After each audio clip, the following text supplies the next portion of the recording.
Good morning, Radhe Radhe, welcome back to my channel. কেমন আছো বন্ধুরা? আশা করছি সবাই ভালো আছো। তো চলে আসলাম একদম সকাল সকাল নতুন একটা ব্লগ নিয়ে। তো সকালে উঠে আমি ফ্রেশ হয়ে চেঞ্জ করে তারপরে ভিডিওটা স্টার্ট করলাম। এই এখন ব্রাশ করব। তো ব্রাশ করে তারপরে আমি সোজা চলে যাব কিচেনে। এখন বেজে গেছে 6:20, না 6:30 মতো বেজে গেছে।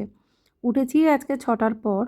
অ্যালার্মটা বাজলো, অ্যালার্মটা বাজার পরে সেটাকে অফ করে আবার একটুখানি ঘুমিয়ে পড়েছিলাম।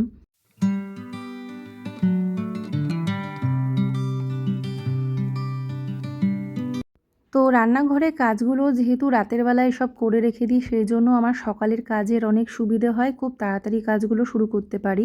তো বাসনগুলো আজকে আমি কাউন্টারের ওপরেই উপর দিয়ে রেখেছিলাম, তার কারণ বাস্কেটের মধ্যে বাসন অলরেডি ছিল। তো জানলাটা খুলে দিলাম। এখন আমি সবার আগে নিজের জন্য হেলথ ড্রিঙ্কটা বানিয়ে নেব। তো এটা আমি নতুন করে খেতে শুরু করলাম। তো অনেক দিন ধরেই এটা আমাকে আর কি আমার ননদও বলেছিল, আর আমার হাজব্যান্ডও অনেক দিন ধরে বলছিল তুমি কেন খাচ্ছ না জিরে, জোয়ান আর মৌরি ভেজানো জল। তো আজকে ফাইনালি খেতে শুরু করলাম। তবে আমি এটা আরেকটা প্ল্যান করেছি, এটাকে ভাবছি যে জিরে, জোয়ান আর মৌরি গুঁড়ো করে রেখে দেব, সেটা 1 চামচ করে খেয়ে জল খেয়ে নেব, ওটাই আর কি প্ল্যান করেছি। তো অনেকেই দেখেছি এই জলটাকে এরকম চায়ের মতো ফুটিয়ে খায়, হালকা উষ্ণ করে। তো সেটাই আমি করছি।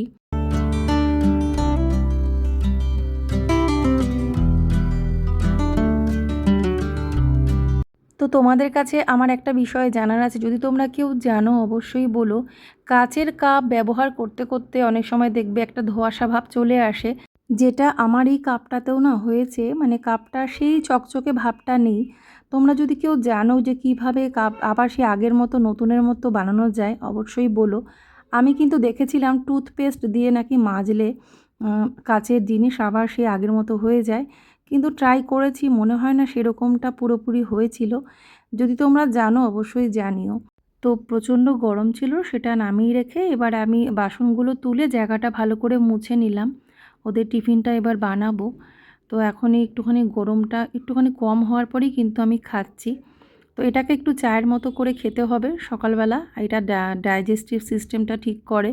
আর আমাদের শরীরে যে প্রচণ্ড ক্লান্তি হয় মেয়েদের কাজ করতে করতে, সেটাকেও অনেক অংশে কম করে। অনেক বেনিফিট আছে, তোমরাও কিন্তু ট্রাই করতে পারো। তো দেখো এখন আমি ওদের টিফিন বানাবো। আর আজকে অনেক দিন পরে ভাবছি একটু আলুর পরোটা বানিয়ে দিই। তো সেই জন্য এখন নিয়ে নিচ্ছি আটা। তো আটা দিয়েই বানাবো, কোনো রকম ময়দা কিন্তু আমি দেব না। তো আটা এমনি একটুখানি লবণ, যেভাবে আমরা আর কি রুটি করার জন্য আটা মাখি সেইভাবেই কিন্তু মেখে নিচ্ছি, এর মধ্যে কোনো তেল আদার্স কিছুই দিলাম না। তো জাস্ট আটা মাখার যেরকম মানে আটাটা মাখি সেইভাবেই আর কি রেডি করে নেব। তারপরে আলুটা সেদ্ধ বসিয়ে দেবো, ততক্ষণে আটাটা একটু রেস্টে থাকবে। তো যেহেতু ওদের স্কুলটা 8:30টার সময় ওরা বেরোয়, মানে 8:30টার মধ্যে বেরিয়ে যায় বাড়ির থেকে। তো সেজন্য আমি টাইমটা সেই রকমই পাই। তো নাহলে তো আরও আর্লি মর্নিং আমাকে উঠতে হতো, আরও আর্লি মর্নিং সব কিছু রেডি করতে হতো। তো সেই জন্য একটু সুবিধা আছে, অনেকের জানি স্কুল অনেকটা আরও সকালে। তো সেক্ষেত্রে আরও আর্লি মর্নিং সব কিছু করতে হয়। তো সেদিক দিয়ে মনে করি যে না, আমার একটু সুবিধে তো অবশ্যই আছে, যেহেতু 8:30 পর্যন্ত টাইমটা পাই। যেমন একই স্কুলে আমার বোনের ছেলেও পড়ে। তো বোনকে কিন্তু অনেক সকালে রেডি করে দিতে হয়, যেহেতু ও অনেকটা দূর থেকে বাসে আসে।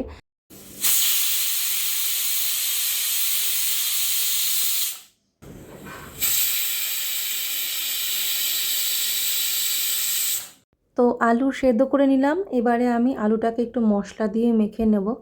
তো কড়াইতে তেল দিয়ে হিং ফোড়ন দিয়ে হিং আদা একটু মশলা দিয়ে তারপরে আলুটাকে একটু নাড়াচাড়া করে নিলেও হয়, সেটাও করি। তবে আজকে আলু সিদ্ধর মতো মেখে নেব, যেরকমটা আর সবাই করে আমি দেখেছি। তো এখানে ভাজা মশলার গুঁড়ো দিলাম। আর ভাজা মশলার মধ্যে জিরে, ধনে, তারপরে লঙ্কার গুঁড়ো আছে, চাট মশলা আছে, একটু হিং দিয়েছি। দিয়ে আলুটাকে ভালো করে মেখে নিয়েছি। ওর মধ্যে কিন্তু একটু ছাতু দিয়েছি।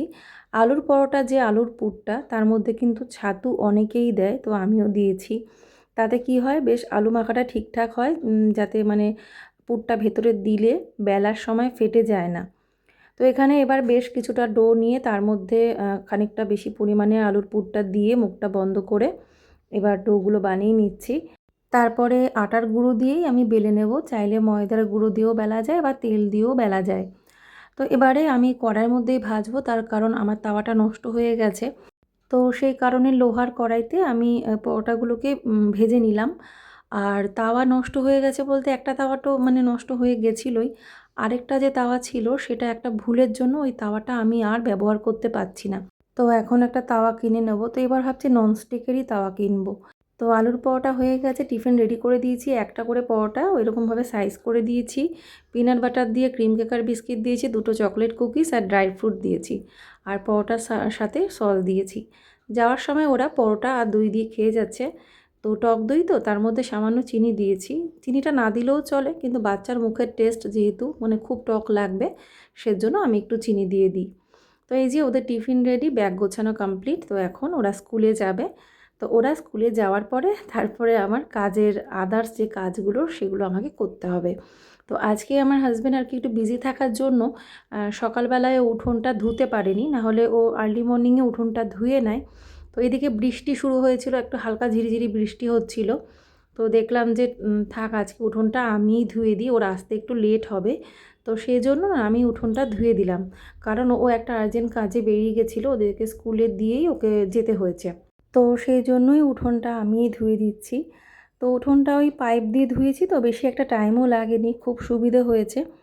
তারপরে এসে এখন আমি রান্নাঘরটা ঝাড় দিচ্ছি, কারণ সকালে সেইভাবে ঝাড় দিতে পারিনি, সামনেটা কোনো রকম একটু ঝাড় দিয়েছিলাম বাসিটা। আর দৌড়ে জল তো দেওয়া হয়ই, মানে সকালবেলায় প্রত্যেকটা দৌড়েই জল দিয়ে মোছা হয়ে যায়।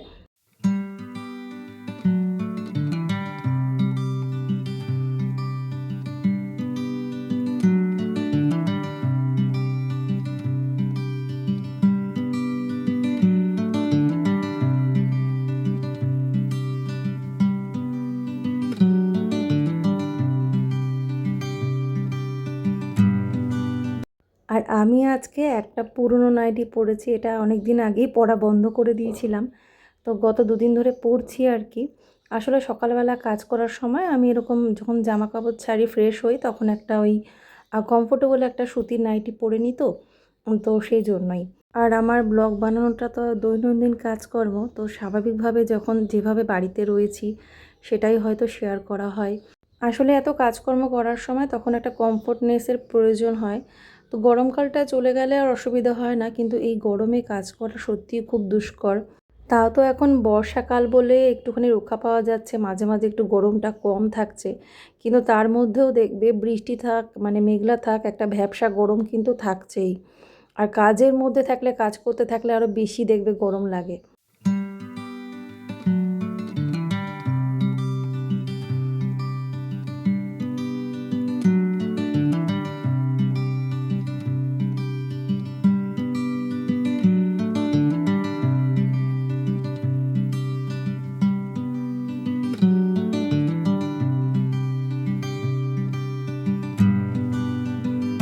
আর এই জামা কাপড় ভাঁজ করাটা কিন্তু মনে হয় অনেক বড় কাজ। এটা দেখবে অনেকের ঘরেই জামা কাপড় কাচা ধোয়া একরকম, কিন্তু এক জায়গায় যদি শুকিয়ে এনে রাখা হয় সেটা ভাঁজ করতেও যেন অনেকটা টাইম লেগে যায়।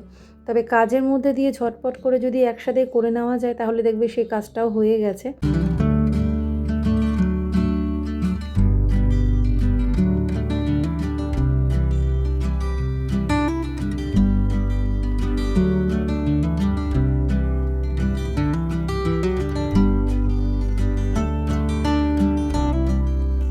তো ঘর কিন্তু ঝাড় দেওয়া হয়ে গেছে, ঝাড় দিয়ে নিয়ে তারপরেই কিন্তু এখন মুছে নিচ্ছি। তো এখন এই নিমাইল দিয়ে ঘরটা মোছা হয়, লাইজলটা এখন আর ইউজ করা হয় না, এই বর্ষাকালটা নিমাইল দিয়েই মোছা হচ্ছে। আর আমি এখন থেকে ভিডিও মানে সবসময় দেওয়ার চেষ্টা করব সন্ধ্যার আগে, মানে বিকেলের মধ্যেই দিয়ে দেবো। তার কারণ হচ্ছে বিকেলের পরে ভিডিও দিলে অনেক সময় রিচ কম আসে, যার জন্য আমি তোমাদেরকে আগের দিন কোনো ব্লগ দিইনি। কারণ অর্ধেকটা এডিটিং বাকি ছিল, তো সেটা যদি এডিট করে আমি দিতামও তোমরা হয়তো ব্লগটা পেতে পেতে 8টা 8:30 হয়ে যেত। তো ওটা আমি ভেবেছি যে না, এই টাইমে এখন থেকে আর ভিডিও দেব না। সবসময় চেষ্টা করব অন্তত বিকেলের মধ্যে দিয়ে দেওয়ার, অন্তত 5টার মধ্যে। এর থেকে বেশি দেরি করলে প্রবলেম হচ্ছে। তো সেটাই আমি ভেবে দেখলাম যে কয়েকটা ভিডিও এরকম দিয়ে খুব মানে অসুবিধা হয়ে গেল আমার, মানে ভিডিওগুলোর যেরকমটা ভিউজ আসার কথা ছিল সেরকমটা কিন্তু আসেনি। তো যাই হোক, স্নান হয়ে গেছে, সমস্ত কাজকর্ম সেরে এক নাগাড়ে কাজ করেছি। তারপরে এখন স্নান করে এখন নিজে একটু ঠিকঠাক হয়ে তারপরে ঠাকুরের কাজটুকু সেরে রান্না করব। তো তোমরা অনেকেই আমার রান্না দেখতে পছন্দ করো, তবে হ্যাঁ সবসময় রান্নাটা শেয়ার করতে পারি না। আসলে গরমের মধ্যে যখনই রান্নাবান্না করি না, মনে হয় যেন কতক্ষণে রান্নাটা করে কমপ্লিট করব, মানে গুটিয়ে গাটিয়ে নেবো আর কি। তখন ওই ভিডিও করতে গেলে দেরি হয়, আর অনেক সময় না মনেও থাকে না, তাড়াহুড়ো করে হয়তো রান্নাবান্না করছি, মনেও থাকে না যে ভিডিওটা করব, হয়তো কিছুটা শ্যুট করলাম, তারপরে আবার মাঝখান থেকে ভুলে যাই।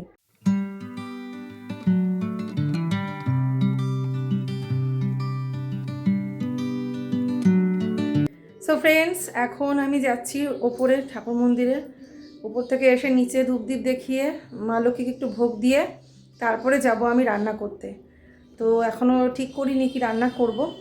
তো চলো দেখতে থাকো, এরপরে তোমাদের সাথে রান্নাবান্নাটা শেয়ার করছি আজকে। আর ওরা তো স্কুলে গেছে, আমি এখন যাই, গিয়ে রান্নাবান্না থেকে তোমাদের সাথে আবার পরে শেয়ার করছি, ঠাকুরের কাজটুকুনি সেরে নিই।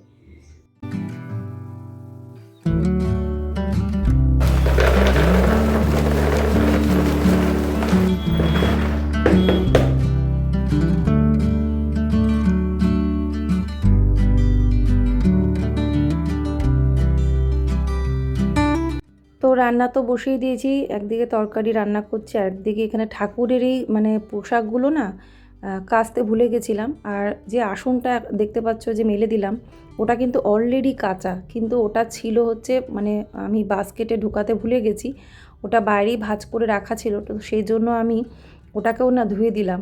তো ঠাকুরের পোশাকগুলো ধুয়ে দিলাম, কারণ পরের দিন রয়েছে বৃহস্পতিবার, তো সেই জন্য এগুলো একটুখানি ধুয়ে কেচে দিলাম। আর এমনিতেও সাথে সাথে ধরো যেদিনকে মানে পোশাক চেঞ্জ করি সেদিনকেই কেচে ধুয়ে দিই, কিন্তু কখনো কি হয়, হয়তো আমি এক জায়গায় গুছিয়ে রেখে দিলাম, ভুলে যাই।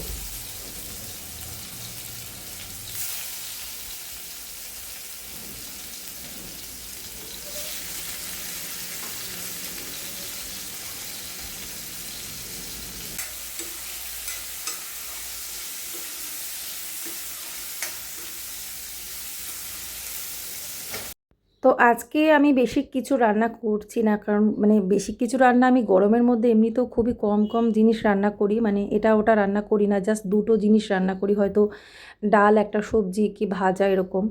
তো আজকে জাস্ট আমি বানাচ্ছি উচ্ছে কুমড়ো, উচ্ছে ভাজা কুমড়ো দিয়ে, আর সাথে করছি সোয়াবিনের তরকারি। ইভেন ডালটাও এখন করব না, তার কারণ আজকে মা ঠাকুরকে খিচুড়ি ভোগ দিয়েছে, তো সেজন্য আমি আর ডাল করলাম না, রাতের বেলা ডাল করে নেব। তো ওদিকে ভাজাটা হয়ে গেছে, এখন এই মশলাটা ভালো করে কষিয়ে এর মধ্যে সোয়াবিন সেদ্ধগুলো দিয়ে দেবো। সোয়াবিনটাকে কিন্তু ভেজে নিয়েছি, মানে সোয়াবিনটাকে সেদ্ধ করে জল ঝরিয়ে একটু ভেজে নিয়েছি, তারপরে এখন এই মশলার সাথে ভালো করে কষাচ্ছি। আর ওদিকে আলুটাকেও এবার সেদ্ধ করে ভেজে নিয়েছি। এতে কি হয়, তরকারিটা তাড়াতাড়ি হয় আর খেতেও টেস্ট হয়। অনেক সময় আমি কুকারেও রান্না করি, সোয়াবিন ভেজে, ধরো আলু ভেজে, তখন আলুটা সেদ্ধ করি না, ভেজে নিয়ে মশলা কষিয়ে কুকারে দিয়ে দিই, তো ওটাও বেশ ভালো হয় কিন্তু। তো আজকে কড়াইতেই করলাম। তো এই আর কি হলো রান্নাবান্না। এই যে আলুগুলো লাল লাল করে ভেজে রেখেছি, এখন এই মশলাটা সোয়াবিন দিয়ে কষালাম, মানে সোয়াবিনের সাথে এবারে আলুগুলোও দিয়ে দিচ্ছি, এবার নাড়িয়ে চাড়িয়ে দিয়ে দেবো জল। তো তারপরে একটুখানি লো ফ্লেমে ঢাকা দিয়ে রাখবো, লাস্টে একটু গরম মশলা দিয়ে নামিয়ে নেবো।